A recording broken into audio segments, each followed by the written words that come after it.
On May 4th, 2026, a video appeared on social media that stopped people mid-scroll across the world. It was posted by Katherine Jackson, and it showed an elderly woman sitting in a wheelchair. Dressed in a long dress with a blazer, wearing a necklace, her face composed and radiant despite everything the years had written into it. The caption read, "This lovely lady will be 96 on May 4th. A kind soul that radiates love." An inspiration to us all. We love you, Mother. The woman in the wheelchair was Katherine Esther Jackson, the matriarch of the most famous musical family in the history of American entertainment. The woman who hand-sewed the stage costumes for the Jackson 5 when they had no money for proper clothes. The woman Michael Jackson dedicated Thriller to. The woman who, after burying her most famous son in 2009, raised his 3 children as her own. The woman who, in September 2024, buried another son. The woman who has watched her entire world be built, celebrated, torn apart, scandalized, mourned, and rebuilt again, and who sits now at 96 years old in a wheelchair while the world watches and tries to understand how one human being carries all of that and still radiates what Latoya's caption described as love. But the full story of what Katherine Jackson has actually lived through, from the very beginning to this moment, is so much heavier and so much more complicated and so much more heartbreaking than any caption can contain. And you need to hear all of it. Start in Clayton, Alabama in 1930, because that is where this story actually begins. A baby girl was born on May 4th to Prince Albert Screws and Martha Mattie Upshaw, and they named her Caddy B. Screws. The name would change later when her father changed the family surname to Screws. Ira and the baby would be Katherine Esther Screws. But before any of that, before she was old enough to understand names or surnames or the significance of either, something happened to her body that would mark her permanently for the rest of her life. At the age of 2, Katherine contracted polio. Polio in 1932 in rural Alabama, in a black family with limited access to medical resources, was a sentence that killed many of the children it reached and left the survivors permanently altered. Katherine survived. She recovered in the most important sense, but the disease left her with a noticeable limp that she has carried in every step she has taken across the 94 years since. Think about that for a moment. For 94 years, every time Katherine Jackson has walked into a room, crossed a stage, entered a courtroom, stepped into a hospital, moved through any space at all, she has done it with a body that announces, through the slight irregularity of her gait, that it has already survived something, that it has already been through something and kept going anyway. That quality, survival in the face of what should have been decisive, became the defining characteristic of her entire life. As a child, Katherine dreamed of becoming a country singer. She had a voice. She had the desire. She had what her son Michael would later inherit in its most extraordinary form, the innate understanding that music was not simply entertainment, but a language for the deepest human experiences. She began to understand, as she grew old enough to pay attention to the world around her, that the country music she loved had no space for her. There were no notable black country singers. The genre, in the 1940s, was not a place where a young black girl from Alabama could see a future for herself. She set that dream aside quietly. She did not speak bitterly about it in later years, at least not in the interviews that became public.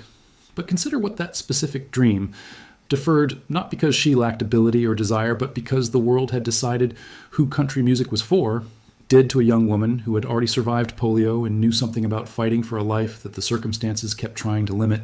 She met Joseph Walter Jackson in 1947 when she was 17 years old. He was a fellow resident of East Chicago, Indiana, where her family had relocated from Alabama. He was a boxer and an aspiring musician who had already been married once and obtained an annulment. He was ambitious in the way that men from poor backgrounds who believe they have something exceptional tend to be ambitious, which is to say with an intensity that blurs the line between drive and pressure. Katherine and Joe dated, married in November 1949, and moved into a house at 2300 Jackson Street in Gary, Indiana. The house had approximately 672 square feet. It had 2 bedrooms, a living room, a kitchen, and a small utility room. Over the course of 16 years, Katherine and Joe would bring 10 children into that house. The sons slept in bunk beds in one bedroom. Katherine and Joe slept in the other. The daughters slept in the living room. When you add up the children who survived and the square footage of the house they lived in, the arithmetic of it tells you something about what Katherine Jackson's daily life actually looked like in those years. Not the fame, not the legacy. The physical reality of raising 10 children in 672 square feet with a husband who was working as a crane operator at a steel mill and whose dream of musical success had been channeled, with whatever combination of love and force the testimony of his children over the decades has documented into the children themselves. One of those 10 children, the twin of Marlon, lived only a few hours. Brandon Jackson died in infancy. His is a name that appears in the family story only rarely and usually in parentheses, but the loss of a child is not something a mother processes and moves past. It stays. Katherine has spoken very little publicly about Brandon. The silence around his name is itself a form of testimony about what that loss meant, and continues to mean.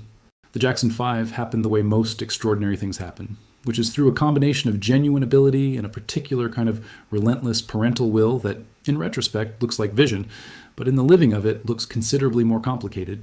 Tito Jackson secretly played his father's guitar while Joe was not home, broke a string, and when the truth came out, demonstrated his ability in a way that sparked the recognition of what the family had. Joe recognized it, but it was Katherine who was present in the living room day after day, who sang harmonies with her sons around the kitchen table, who recognized Michael's musical instinct before anyone else did. She has described watching him as a very small child dance to the rhythm of their old washing machine, moving his body to sound with the kind of natural, physical intelligence that most people never develop, no matter how long they try. She saw what was there, and then she did what mothers do, which is everything required to make the thing that is there find its way into the world. She designed and hand-sewed the boys' stage outfits herself because there was no money for proper costumes. She visited the Salvation Army to find them shoes for performances. She sang harmonies with them. She tended every performance she could get to. When Joe led the rehearsals in the living room, sometimes with methods that his children would later describe with varying degrees of pain in their own accounts, Katherine was present in a different way. She was the softness alongside the hardness, the warmth alongside the pressure. Michael himself, in his 1988 autobiography Moonwalk, wrote something about his mother that is worth reading in full because it tells you exactly what Katherine Jackson built inside the family that fame was eventually going to test from every direction. He wrote that every child thinks their mother is the greatest mother in the world, but the Jackson children never lost that feeling. Because of Katherine's gentleness and warmth and attention, he wrote, he could not imagine what it would be like to grow up without a mother's love. He wrote that kindness and love and consideration for other people headed her list. He dedicated Thriller to her. Janet dedicated Rhythm Nation to her. In 1985, Essence magazine named her Mother of the Year. These are not gestures made toward a person who played a supporting role in the story. These are acknowledgments from the people who knew her most closely that she was the foundation of everything the family built and survived. The marriage that produced the family was not a simple story. Katherine filed for divorce from Joe in 1973 and withdrew the petition. She filed again in 1982 and withdrew it again. Joe Jackson fathered a daughter, Giovanni, with another woman in 1974. Katherine stayed, not because she was passive or without agency, as the divorce filings make clear, but because the calculation she was making about her life and her family and her faith was a complicated one that she has never fully explained in public and probably does not owe the public an explanation about. She is a devout Jehovah's Witness, a faith she joined in 1963 when a door-to-door worker came to her house, and to which has shaped every major decision of her life since. She and Joe remained legally married for 69 years, reportedly living apart for several of the final decades, until Joe died of pancreatic cancer in June 2018. They had been married since 1949. She was 88 years old when her husband of 69 years died, in the same month of June that her most famous son had died 9 years earlier. And then there is Michael. Katherine has spoken about Michael's death in a handful of interviews given in the years since, and the consistent element of every account is its quiet incomprehensibility. She was praying on the way to the hospital on June 25, 2009. She knew something was wrong before the formal word came, because a mother who has been paying attention to a specific child since the moment of his birth develops the kind of attunement to that child's existence that transcends the information she is formally given. She arrived and the formal word came, and she has been trying to understand it ever since. You do not understand a child's death. You survive it the way Katherine survived polio at 2 years old, by continuing to breathe in and breathe out and put one foot in front of the other, even when the body that carries you cannot do it with perfect evenness. What followed Michael's death was not simply grief. It was grief compounded by the immediate and urgent practical reality of 3 grandchildren who needed someone. Prince was 12. Paris was 11. Biggie was 7. Michael's will named Katherine as their guardian. She was 78 years old. She took them. Without hesitation, without apparent calculation about what taking 3 children into her care at 78 years old would mean for her own life in the years ahead. She took them because they were Michael's, and because they needed someone, and because she was the person available to be that someone. Paris Jackson has spoken about those years in ways that make clear what Katherine provided. Stability in the context of destabilization. A center when everything that had been the center was gone. The guardianship became complicated in the way that things in the Jackson family tend to become complicated, which is publicly and through the courts. In July 2012, Katherine's guardianship was suspended temporarily when a judge found she had been unreachable during a trip to Arizona and the children had been without direct supervision. Katherine described the situation as based on lies and said she had been on a short rest and simply did not have her phone. Her grandson, T.J. Jackson, Tito's son, was appointed temporary guardian. Katherine's guardianship resumed with T.J. added as co-guardian. There were additional family dynamics at play during that period that several family members later described publicly as a dispute over the management of Michael's estate, with some accounts suggesting that Katherine had been pressured by family members with their own financial interests in the situation. Katherine herself said very little about what had actually happened. By 2017, she resigned as co-guardian of the youngest child, Biggie, citing her advanced age and the fact that the older two children were now adults. T.J. Jackson took over sole guardianship without objection. The legal battles around Michael's estate have added another layer to everything Katherine has been required to carry in the years since his death. She filed a request in 2017 to join a lawsuit against the estate's executors, John Branca and John McClain, over a stake in the Michael Jackson Company. Several years later, she objected to the proposed sale of Michael's music catalog to Sony in a deal valued at $600 million. In 2024, she lost that appeal. The executors were allowed to proceed. She also requested that the estate pay her legal fees. That request was dismissed. Court filings from the estate indicated that Katherine had already received more than $55 million since Michael's death. She is listed as the primary beneficiary of Michael's family trust, which has an estimated value of many hundreds of millions of dollars. The financial dimension of her situation is not one of scarcity, but there is something in these disputes with the estate, managed by men who were Michael's professional associates rather than members of his family, that speaks to a kind of loss that cannot be measured in dollars. A mother who watched her son's creative work become a legal and commercial enterprise in the hands of people she had to go to court to challenge, fighting at 85 and 88 and 90 years old over decisions about things Michael made, is experiencing a form of grief that has an administrative and legal character, but is grief nonetheless. Then September 2024 arrived, and Katherine Jackson, who had already buried one infant son 6 decades earlier and her most famous son 15 years before, buried another. Tito Jackson, the second oldest of the surviving sons, the one who had snuck to play his father's guitar as a child and sparked the entire family's musical trajectory, died of a heart attack on September 15, 2024. He was 70 years old. Katherine was 94. She has now outlived 3 of her 10 children. Brandon, who lived only hours. Michael, who died at 50. Tito, who died at 70. The specific grief of outliving a child is described by the people who have experienced it as unlike any other form of loss. It reverses the expected order of things in a way the human psychology is not designed to absorb. Because the implicit assumption underlying parenthood is that you will not be there to witness the end of the lives you brought into the world. Katherine Jackson has been there for the end of 3 of those lives. At 94, she buried Tito. At 96, she continues. The biopic. In April 2026, a film called Michael opened in theaters around the world, starring Katherine's grandson, Jafar Jackson, Jermaine's son, in the role of Michael. The film had been years in the making, had gone through significant production challenges, including a late-stage restructuring that required weeks of reshoots, and arrived in theaters with a divided critical reception, but an overwhelming audience response. Producer Graham King visited Katherine at her home before the film's release. He brought Jafar to her in full hair and makeup, fully in character as Michael. Katherine looked at her grandson standing before her in that costume and those prosthetics and that precise physical configuration of her dead son's most famous stage presence, and she wept. She said, "That's Michael." Those words, 2 words, in response to seeing her grandson transformed into the image of her dead son, contain something that is very difficult to look at directly. The joy and the grief are simultaneous and inseparable. When the film that was supposed to be a celebration of Michael's life arrived for Katherine as a simultaneous celebration and visitation, a reminder not just of what had been, but of who is gone. Graham King has described that moment as one of the highlights of his professional career, which it probably was, in the sense that a producer watching the subject's own mother react with tears in those 2 words represents a form of validation that no critical review could replicate. But what it was for Katherine is something different. What it was for a 95-year-old woman in a wheelchair being shown her dead son's face on her grandson's body is the specific, irreducible experience of a mother who has been carrying the loss of a particular child for 17 years, and who was just shown, briefly and with the careful artifice of film makeup and the physical resemblance of a family genetic line, something that looked like him. She shared today's birthday, May 4th, with her son Jackie, who turned 75. The Jackson family's official Instagram post for the occasion described them as 2 pillars of the family.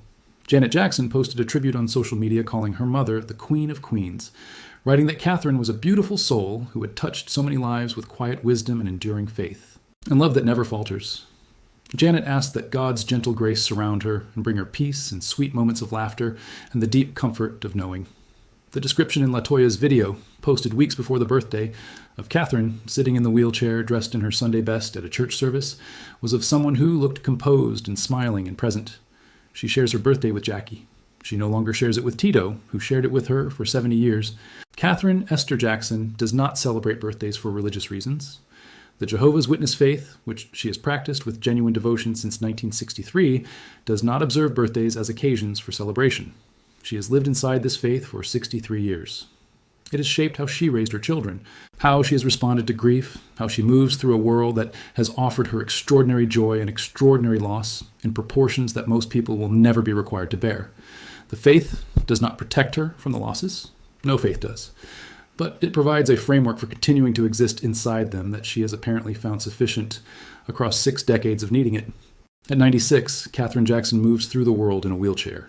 Her body, which contracted polio at 2 years old and has been walking with a limp for 94 years, and has carried the weight of a marriage lasting 69 years. And the raising of 10 children in a 672-square-foot house, and the grief of 3 dead children, and the legal battles over one of the most valuable musical estates in American history, and the guardianship of 3 grandchildren after their father died, and the experience of watching a grandson stand before her wearing the face of her dead son. That body now requires a wheelchair to move through the world. The word that LaToya chose for the caption was radiant, a kind soul that radiates love. The word is specific, and it is used deliberately, and it is, by all available testimony from everyone who has been in Katherine's presence in recent years, accurate. Michael Jackson wrote in Moonwalk that he could not imagine growing up without a mother's love.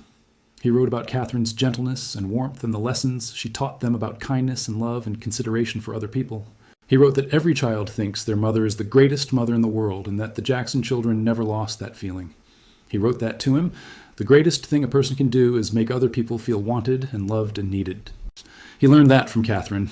He then went into the world and attempted to put it into practice on a scale that the world found confusing and then suspicious, and then accusatory, partly because the world does not have very good tools for understanding people who mean exactly what they say when they say that love is the organizing principle of a life.